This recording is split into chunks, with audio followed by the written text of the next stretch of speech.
जोरदार घोषणाबाजी केली जाते आपण बघतोय।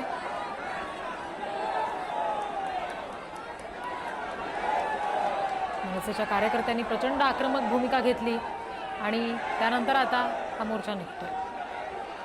कारण तुम्ही बघा तिकडचे जे भाजपचे आमदार आहेत यांचा दबाव असेल म्हणून तर हे चाललेलं असावा आणि त्यांनीच ही जागा उपलब्ध त्यांचं जे षडयंत्र त्यांनीच हे व्यूहरचना केलेली आहे का? म्हणजे एका बाजूला मराठी मताच्या जीवावरती छत्रपती शिवरायांचं नाव घ्यायचं, मोठमोठे बॅनर होल्डिंग लावायचे आणि म्हणून त्या विषयावरती जर कोण बोलायला इकडे उतरत असेल किंवा सहनशीलते मार्गाने मी समजू शकतो का हिंसक आंदोलन होतं का मोर्चा काय तोडफोडीचा होता का? साधा मोर्चा आहे निवेदन देण्याच्या हिशोबाने आणि विशेषतः जे गळचेपी चालली आहे त्याच्याबद्दल आवाज उठवण्याचा होता। मग हे अडवण्याची गरजच का लागली हा मूलभूत प्रश्न। आदित्य ठाकरेंनी मीरा रोडच्या आंदोलनामध्ये सहभागी व्हायला पाहिजे होतं, विधान भवनाच्या पायऱ्यांवरती आंदोलन करण्यापेक्षा असं शिंदे मानतात। कसं आहे की हा मोर्चा हा स्थानिक स्तरावरती आहे। मोर्चा पूर्ण राज्याचा जे आम्ही आयोजित केला होता त्यात पुढाकार आमचे पक्षाचे नेते आदरणीय उद्धवजी, आदित्यजी, संजय राऊत आणि आम्ही सर्व मंडळींनी पूर्ण ताकदीने लावल्याचं काम केलं। आता जिल्हा स्तरावरती नेत्यांनी जायचं असं नाही, आमच्या पक्षातले लोक त्या मोर्चामध्ये सामील झालेलेच होते आणि तिकडे स्थानिक स्तरावरती होत होते। मी समजू शकतो की बुवा कुठचा तरी मोठा मोर्चा आणि त्यांनी आले नाही। आता या ज्या बोलणारे जे त्यांना बोला, आता प्रताप सरनाईकांना विचारून स्टेटमेंट द्या, मग त्यांना समजेल त्यांनी जे काय भूमिका मांडताय ते। प्रताप सरनाईकाला विचारलं का त्यांची भूमिका बघा आणि मग तुम्ही सांगा आमच्याबद्दल काय बोलायचं ते। एक बातमी समोर येते, महापालिकेच्या अँगलनं महायुतीकडनं कुठेतरी एक फॉर्म्युला निश्चित करण्यात आलं, मतांचं ध्रुवीकरण कशा पद्धतीने केलं जाईल, भाजप मराठी मतं आणि शिंदेना ठाकरेंची मतं कशा प्रकारे खिचता येतील यासाठी एक फॉर्म्युला तयार करण्यात आल्याचं त्याचाच एक भाग म्हणून आज प्रताप सरनाईकांना धावून जावं लागलं ना। सरकारचे ते मंत्री आहे, एवढं जर त्यांना जर त्याच्यातली जर वाटत होता तर मग एक पत्र लिहायची गरज काय होती 2 दिवस अगोदर? आणि आता त्यांनी आंदोलनात सहभागी होता तर त्यांनी राजीनामा देऊन जायला पाहिजे होता। मग आम्हाला वाटलं असतं की हो मराठी हितासाठी हे स्ट्रॅटेजीचा भाग आहे की आम्ही मारल्यासारखा करू, तुम्ही रडल्यासारखा करा, आम्ही हा वोट बँक पकडतो, तुम्ही तो वोट बँक पकडा। हे सरळ दिसत आहेत मीरा भाईंदरच्या एकंदरीत मोर्चावरून। नगर पुणे महामार्गावरती सुरेश धस यांचा मुलगा गाडी चालू होता, त्याच्या गाडीने अपघात केला दुचाकीस्वाराला आणि दुचाकीस्वार जो आहे तो जागीच ठार झाला। हे अत्यंत दुर्दैवी घटना आहे, मला त्याच्यातली अधिकची माहिती नाहीये। आता हे कसं झालं, काय झालं किंवा ऍक्सिडेंट आहेत किंवा काय नाही, मला पूर्ण माहिती घेतल्यानंतर त्याच्याबद्दल प्रतिक्रिया देणं उचित होईल। आपण ही दृश्य पाहतोय, पोलिसांची दडपशाही असल्याचा आरोप इकडे मनसेकडून केला जातो आणि सध्या मनसेचे हे जे कार्यकर्ते आहेत मराठीच्या गळचेपी विरुद्ध रस्त्यावर उतरलेले जे मोर्चेकरी आहेत ते मीरा भाईंदर स्टेशन परिसरामध्ये पोहोचलेले आहेत। 2 दृश्य सध्या आपण बघतोय।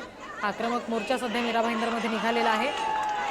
व्यापारी मोर्चाला जर परवानगी दिली गेली तर मग आमची गळचेपी का होते असा सवाल उपस्थित करण्यात आलाय मोर्चेकऱ्यांकडून। आणि दुसरीकडची दृश्य आपण बघतोय, सगळेच कार्यकर्ते रस्त्यावर उतरले, जोरदार घोषणा देतात।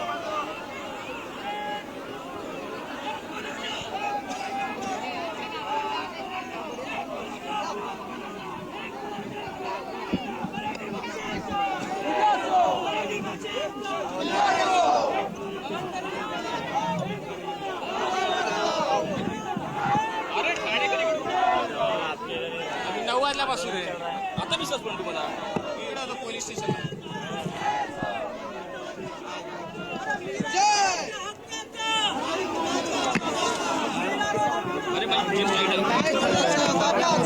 पोलिसांनी केली बरीच बाचाबाची या सगळ्या मोर्चेकरी आणि पोलिसांमध्ये सुद्धा झाली। आता पुन्हा एकदा मोर्चा मीरा भाईंदरमध्ये निघाल्यानंतर प्रचंड मोठं रूप या मोर्चाचं आता पाहायला मिळतंय।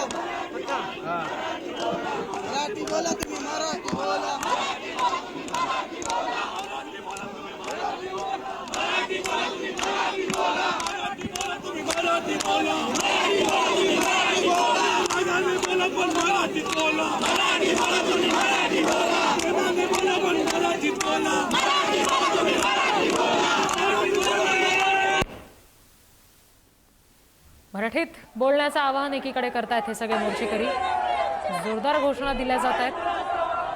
मीरा भाईंदरमध्ये सध्या मराठीच्या मुद्द्यावरून प्रचंड वातावरण तापलेलं आहे। पर्याय मार्ग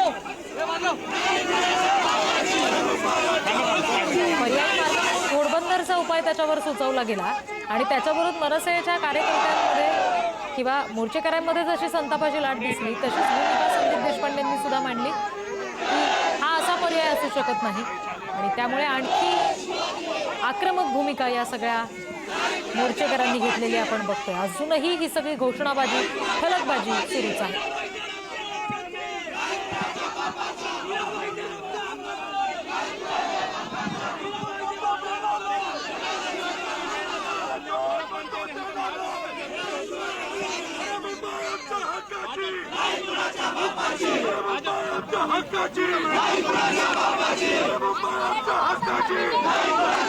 व्यापाऱ्यांनी जो मोर्चा काढलेला होता त्याला परवानगी दिली, तो शांततेत पार पडला, तेव्हा पोलिसांनी कुठेच मध्यस्थी केली नाही.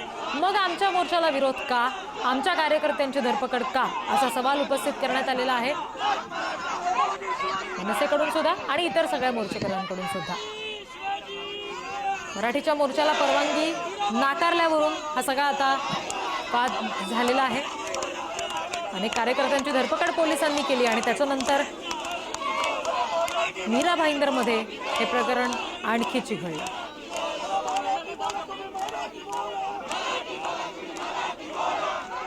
काल रात्रीच काही कार्यकर्त्यांची धरपकड पोलिसांनी सुरू केली होती, ज्याच्यात अगदी मनसेचे अविनाश जाधव सुद्धा आहेत किंवा इतरही म्हणजे मराठी एकीकरण समितीच्या कार्यकर्त्यांची सुद्धा धरपकड यात करण्यात आली. इतरही कार्यकर्ते सहकारी होते, त्यांना सुद्धा पोलिसांनी ताब्यात घेतलं होतं, स्थानबद्ध केलं होतं. आता त्यांना